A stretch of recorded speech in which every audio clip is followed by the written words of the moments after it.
Ayan. So, magandang araw po mga kaibigan sa EasyWorks Garage. So, ngayong araw, tong video na to ay tungkol sa pagpapalit ng fuel filter at paglalagay ng fuel filter do sa isa kong motor na wala siya talagang fuel filter na kasama nung binili ko. So, nagtataka ako bakit walang fuel filter. Napakahalaga po ng fuel filter. Maliit lang yun. Pero pwede yung mag-cost ng pagtirik ninyo at mag-cost ng libu-libong gastos pag nagkamali ng analysis yung inyong mekaniko. So, paano ko nasabi yan? Kasi na-experience ko po yan nung hindi pa ako mekaniko. Meron kami sasakyan na pag lumampas ng ilang kilometro, namamatay yung makina. So, ang ginawa, pinalitan ng karburador. Kesyo may nangyayari daw sa karburador. Di sige kami, pagawa. Libo yun. Ganun pa rin.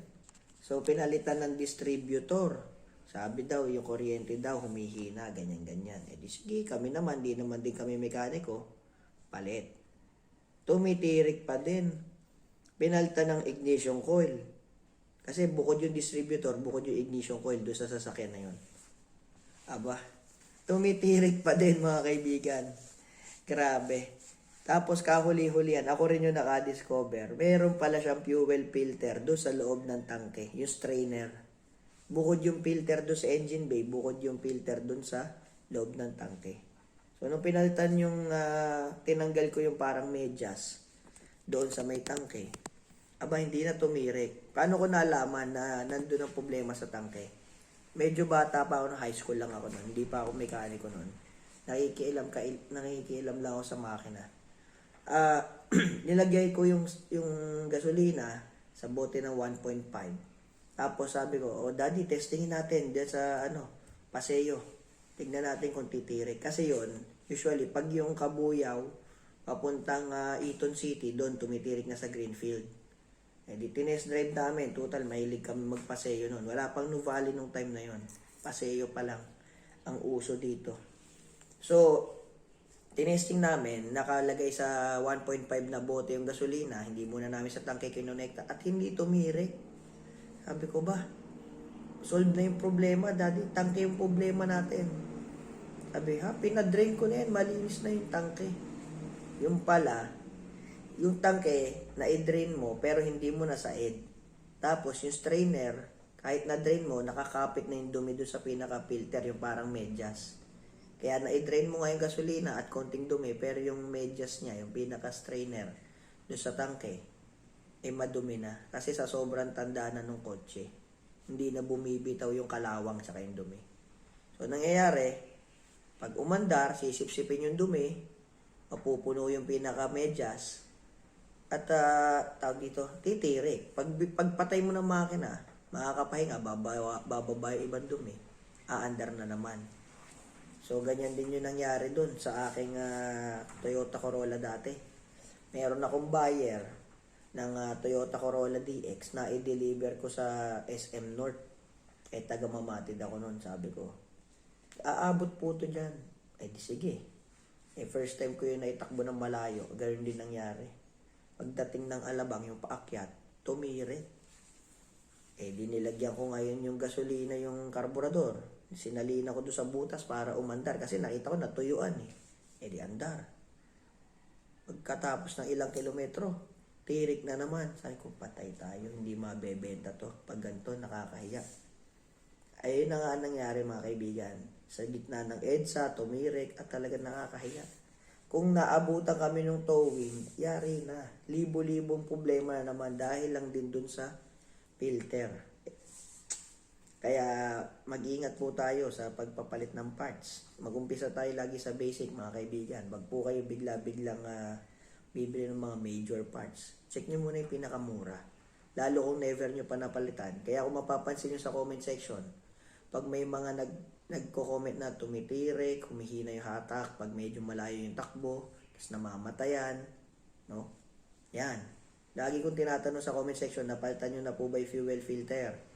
Kasi yan po yung pinaka-basic na pyesa na pwede nyo palitan na hindi masyadong magastos. At paminsan, ganun lang kasimple yung problema, lumalaki. Pag gusto kayong pagkakitaan ng mekaniko. Mahirap. Napakasakit na karanasan. Pero marami akong natutunan sa mga ganon. At i-share ko naman sa inyo araw-araw sa mga video natin. So, yun lang. Napakahalaga niya fuel filter na yan. Yung Corolla DX ko na yun, si EDSA Boy kung tawagin ko yun. Kasi nga pinahiya ako nun sa gitna ng EDSA. Talagang nagtutulak ako nun hanggang bumaba yung dumi. Tsaka lang siya aandar. Pero anong nangyari nun? Kumuha ko ng 1.5. Naalala ko yung ginawa ko sa Corolla nung tatay ko. Ayun, umandar din. Nilagay ko yung gasolina sa 1.5. Tumigil kami sa may Shell nun. At yung hose hinugot ko. Hindi ko muna sa tangke pinadaan. Ayun, nakauwi kami dire-diretso hanggang Laguna. Galing kami sa SM North nun. Patigil-tigil. Nako. Buti na lang, hindi kami nahuli. So, yun, malaking tulong yung, yung karanasan na yun sa akin. At simula nun, doon ako nag-uumpisa lagi sa pinaka-basic. Kung sure ako na nawawala yung gasolina, yung kuryente, mayroon naman, fuel filter muna mga kaibigan. Or fuel pump. Yan. So, eto na. Punta na tayo sa video ng motorsiklo namin na nilagyan namin at pinalta namin ng fuel filter. Kasi tumirik din tong motor na Honda Dream namin. At sabi ko kay Utol, tingnan mo kung may gasolina kasi hindi naman mawawala ng kuryente. Basta-basta. So, pag tingin namin, hinugot yung hose, aba, ayaw dumalo yung gasolina. Yun naman pala, punong-puno pala ng dumi yung filter. Tapos paghipan, yun, bumalik na. Papalitan na namin ngayon. So, eto na, punta na tayo sa video. Let's go!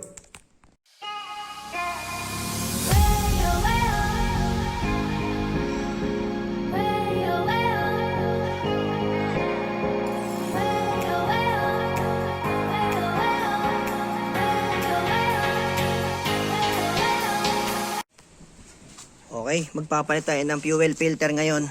So, naalala niyo yung pinost kong Honda Dream. Ito na yun ngayon. At unti-unti ang binubuo ni Utol. Yan. Shoutout sa mga katropa na sa Honda Dream Philippines. Ito nga pala ay original pang fuel filter ng Honda Dream year 2000. Grabe itong filter na to. Tumirik itong motor na to mga kaibigan. So, ito tinanggal namin yung cover kasi nga basag na eh. Papalitan natin ng bago. Kasi ito, pipinturahan at bibila ng bago sticker. Buti na lang may naglalabas na ulit ng sticker ngayon na ganito. Kahit na ito'y sinaunang motor, naglabas sila ng sticker na brand new. Kaya maire-restore natin to sa dati niyang itsura. Tapos itong Daytona na mags yan, medyo legendary na yan mga kaibigan. Buti nakahanap si Utol. At ginawa na rin namin disc brake yung harap para mas malakas ang preno. Yan, tapos bagong gulong. Unti-unti lang, restoration. Tsaka painting, dahan-dahan lang. Medyo hindi pa namin kinukulayan ngayon kasi sayang yung pagiging orig niya na kupas eh. Alam niyo yun. Yan. So papalitan natin to. Tumirik to. Tapos pagkabunot namin, wala nang lumalabas na gasolina. Ihinipan pa namin pabalik yung filter para lang umandar. Kasi nga, tsaka palang dumalo yung gasolina niya. Eh wala namang fuel pump tong mga ganitong mga sasakyan. Ano lang ito. Gravity lang. Nasa taas yung tangke. Pababa dito. No? So ayan. Papalitan natin to ng filter. Nakabili kami ng filter. Wala pang 500 pesos. Yung nalilinis yung loob. Pakita nga tol. Yan. Ito yung nababaklas-baklasin mo nga. Para makita nila. Ito yung pwede mong linisin. Kung naaalala nyo, yung Toyota Starlet ko nakaganyan. Yan o. Yung strainer niya, pwede mong linisin. Ayan o. O, pa-flash mo lang pabaliktad. O kaya hugasan mong gasolina palabas. Eh, nakakalas o. Ang ganda. So, okay yan. Nagamit ko na yan dito sa Starlet ko. Yung mahaba. Okay naman. Sa motor yan na rin yung kinabit namin. Para pag naluma, huhugasan mo lang pag dumumi. So, pag bumara, i-flash mo lang. Tabingi, tol. I-ayos mo yung thread sa kabilang side. Yan. So, bubunutin muna namin ito. Itong luma at original na fuel filter. Pipisain nyo lang yan para wag dumaloy kasi dadalo yan. Ayan o. Pag binitawan niya. So, bitawan mo na muna yan, tol. Ikaw na muna magpisa dito. Yan. Tignan mo nga kung pahihirapan tayo yan. Since 2000 pa ang fuel filter na ito. Yan, medyo maganit baklasin. Ang dumi na nito, sigurado. Ah, grabe. Hawakan mo nga yung camera natin. Tignan natin ang magiging itsura. Ah, grabe, dumi.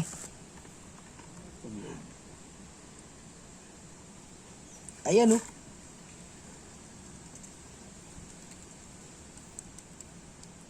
Ay, grabe na. Madami pa yan. Nung nakarang tumirik tong motor na to, ang dami namin nakakuhang buha-buhangin dito. Dito sa filter. Kaya hindi na umaagos. Nabawasan na yan sa lagay na yan. Pa-flash na rin namin yung tangke. So, papalitan lang natin. Ang pagpapalit, madali lang, no? Kunin nyo lang yung bagong filter ninyo. Yan. Pasok ninyo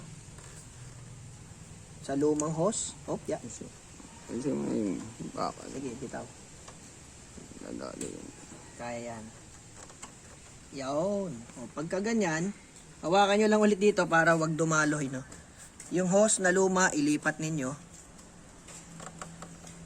Usually, hinihila lang yan. Yung clamp naman yan, hindi sobrang sikip. Tama lang. Yan na ipapasok. Ayun, pumasok na. Ayun yung dumi, oh. Kitang-kita, oh. Flash mo na tong tangke mo. Ayun, oh. Kita mo yung dumi. May mga bato-bato sa ilalim.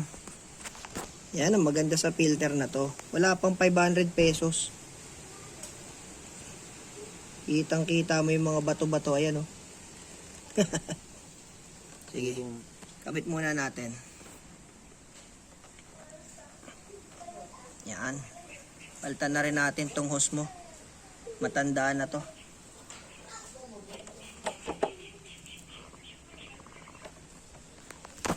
Mamaya kakalasin natin yung fuel filter na yan. Para makuha lahat ng dumi. Yun. Glass nga pala yan, kaya hindi yan naninilaw, no? Salamin siya, hindi siya plastic. Yan, eto. Napansin ko, yung aking Cafe 400, wala din siyang fuel filter. Oy, kids, hello. Wonder baby. So, wala siyang filter yung Cafe 400 natin. Shout out sa mga naka-Cafe 400, ah. Yan. Ang gagawin ninyo, i-off nyo muna yung gripo. Yan ang off, yung gitna. At hilahin ninyo yung hose. Tatanggalin natin yung hose. Buwan natin. Yung pliers ko ay nasa kotse pa kasi. O, maluwag lang naman to. Yan. Gugupitin ninyo sa gitna yung hose. Para mailagay yung filter. Nasaan na yung binili kong filter? Teka, ito. Nasa Mio. Yan, mas maliit yung binili ko. Sipin mo ito, walang filter na kasama. Napakahalaga ng fuel filter. Kahit sa kotse, kahit sa motor. Yan, so ang kabit ay ganito po. Yan. Para yung dumi dito nyo makikita sa salamin. Kasi pag ganito ang kabit, yung dumi maiipon sa loob ng strainer. So, ang kabit ay ganito. Yan. So, gupitin natin tong hose.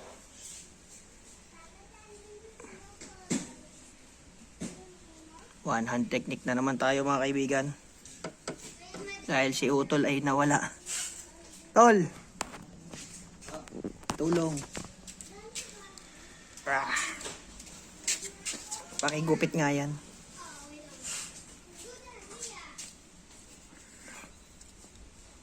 Yun.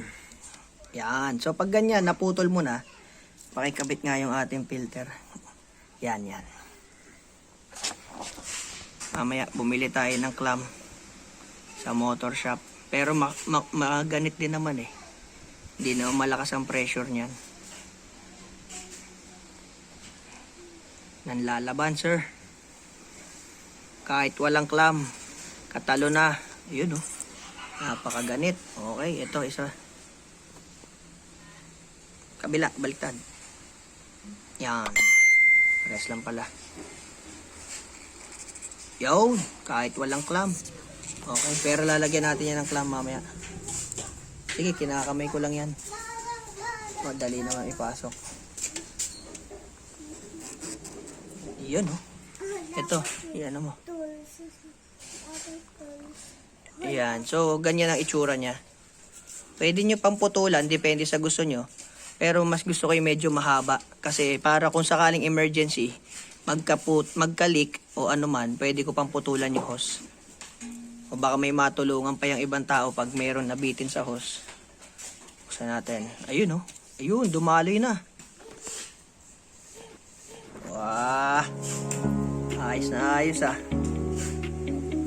Walang kadumi-dumi oh. Ayos. O, hindi may filter na. Sakto, orange yung nabili ko. Alright, so yun lang mga kaibigan. Ganun lang maglagay at magpalit ng fuel filter sa motor. Sharing is caring. Maganda panahon ngayon. Bukang makakarit tayo mamaya. Ingat po kayo. God bless.